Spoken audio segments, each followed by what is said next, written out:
Could I ask His Majesty what sequence of events he would like to see now in the Middle East? أول كل شيء زوال إسرائيل. كان هذا مقطعا من مقابلة للملك فيصل مع قناة BBC البريطانية، وقبلها وقف فيصل حين كان وليا للعهد في الأمم المتحدة قائلا إن مشكلة العالم هي إسرائيل، وقبل ذلك كله حين كان مبعوثا لوالده للأمم المتحدة لحظة إقرار تقسيم فلسطين بعث برسالة لأبيه يطلب منه قطع العلاقات مع الولايات المتحدة بسبب موافقتها على التقسيم. الملك فيصل بن عبد العزيز آل سعود ولد ملكا. فيصل بن عبد العزيز بن عبد الرحمن آل سعود هو الابن الثالث لمؤسس السعودية الحديثة الملك عبد العزيز آل سعود. والدته حفيدة ما يعرف بالسعودية بإمام الدعوة محمد بن عبد الوهاب، وتدعى الأميرة طرف آل الشيخ، وتوفيت بعد ولادته ب6 أشهر فقط عام 1906 ليتربى في بيت جديه لأمه، ما أعطاه فرصة لينشأ نشأة دينية محافظة، فقد تعلم القراءة والكتابة باكرا، وأتم حفظ القرآن الكريم قبل بلوغه 10، كما اكتسب بعض مهارات الفروسية، حتى أنه نال إعجاب والده عبد العزيز بحجته وقدرته على المجادلة والنقاش، ما دفع عبد العزيز مبكرا لإقحام فيصل في عالم السياسة والحروب. ففي تلك الفترة كان بن سعود ما زال في طور ما يعرف بالتأسيس الثالث لحكم آل سعود، وكان يخوض ما تعرف بحروب توحيد السعودية، والتي رافق بها فيصل والده منذ أن كان طفلا، وفي عمر 16 قاد حملة بنفسه.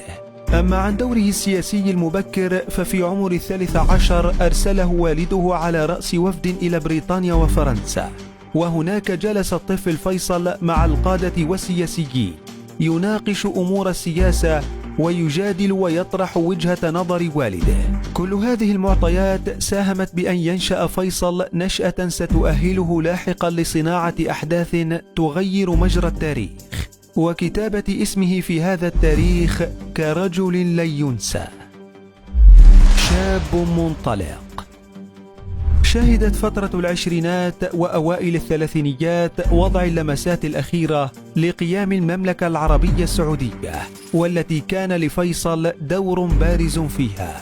فالشاب قاد حملات عسكرية ساهمت في إخضاع مناطق عديدة لحكم أبيه، ولعل أبرزها كانت حملته باتجاه صنعاء زمن حكم الإمام، حيث كان على وشك دخولها لولا أوامر والده له بالانسحاب بعد رضوخ إمام اليمن لمطالب السعوديين بترسيم الحدود. كما أصبح فيصل بعمر 20 عاما نائبا لوالده على الرغم من كونه ليس أكبر أبنائه، وبعدها بعام تسلم رئاسة مجلس الشورى. ومع إعلان قيام المملكة عام 1932 تقلد فيصل الشاب منصب وزير الخارجية، وبات ممثلا لبلاده في المحافل الدولية، حتى أنه كان حاضرا حين أقرت الأمم المتحدة بتقسيم الأراضي الفلسطينية بين العرب واليهود عام 1947. فأرسل فيصل برقية لوالده يطلب منه قطع العلاقات مع الولايات المتحدة بسبب موقفها الداعم لقيام إسرائيل، لكن طلبه لم يجاب.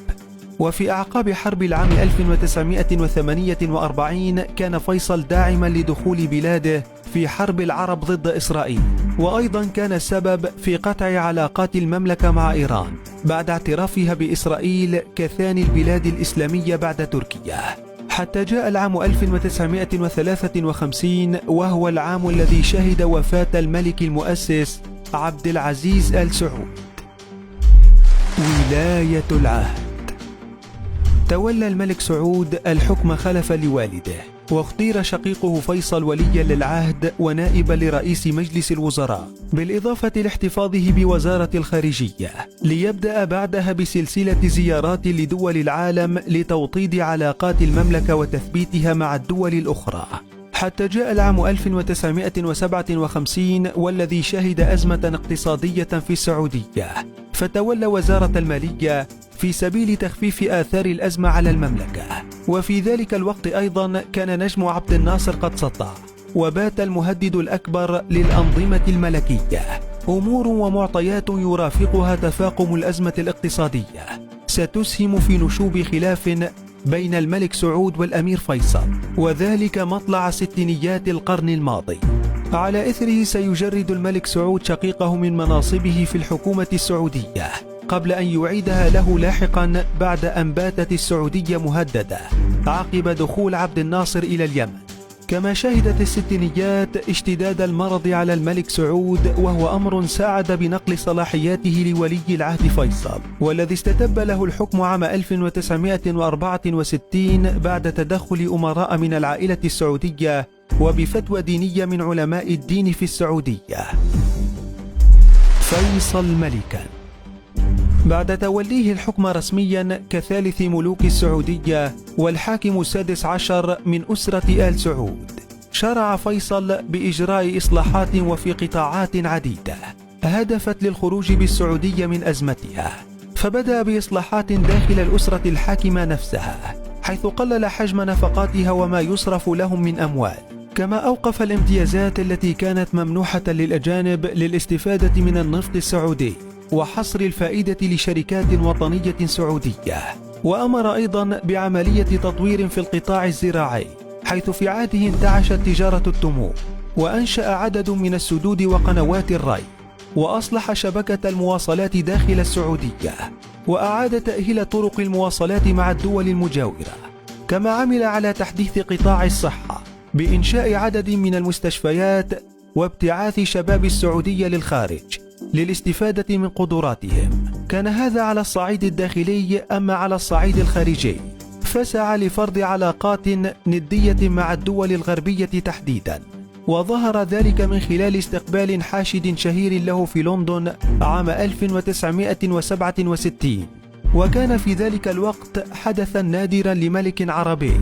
كما سعى لإعادة ترميم علاقات السعودية مع البلاد العربية وتحديدا مصر، وذلك عقب هزيمتها في حرب عام 1967، حين اقترح في مؤتمر الخرطوم تقديم المساعدة لمصر لإعادة تأهيل جيشها تحسبا لمواجهة قادمة مع إسرائيل التي كان فيصل يرى فيها سرطانا في المنطقة، لتكون قضية فلسطين هي قضيته الأبرز عربيا ودوليا.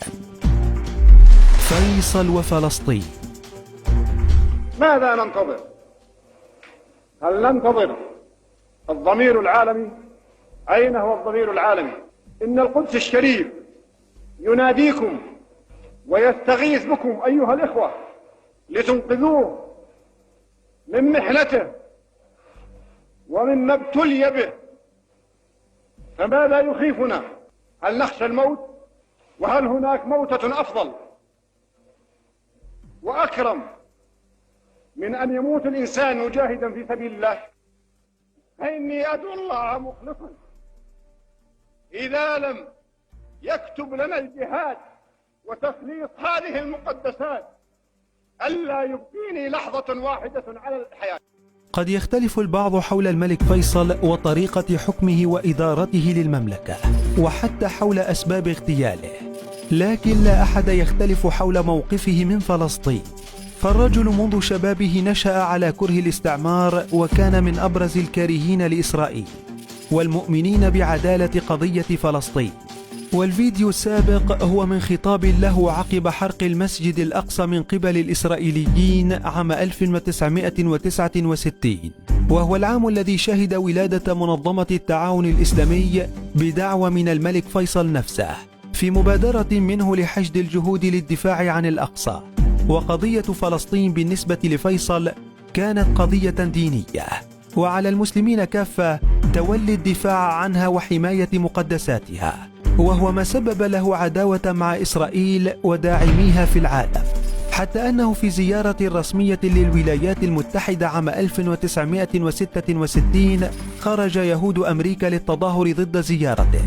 وقبل ذلك كان قد قبل بإعادة علاقات المملكة مع فرنسا بعد وصول حكومة فرنسية لا تنحاز كليا لإسرائيل. وتجلت مواقف فيصل من فلسطين إبان حرب أكتوبر عام 1973، حيث أقدم على الدعوة لإيقاف تصدير البترول للغرب احتجاجا على دعمهم لإسرائيل ضد مصر والعرب، وهو سلاح لطالما لوح به الملك السعودي ضد الغرب.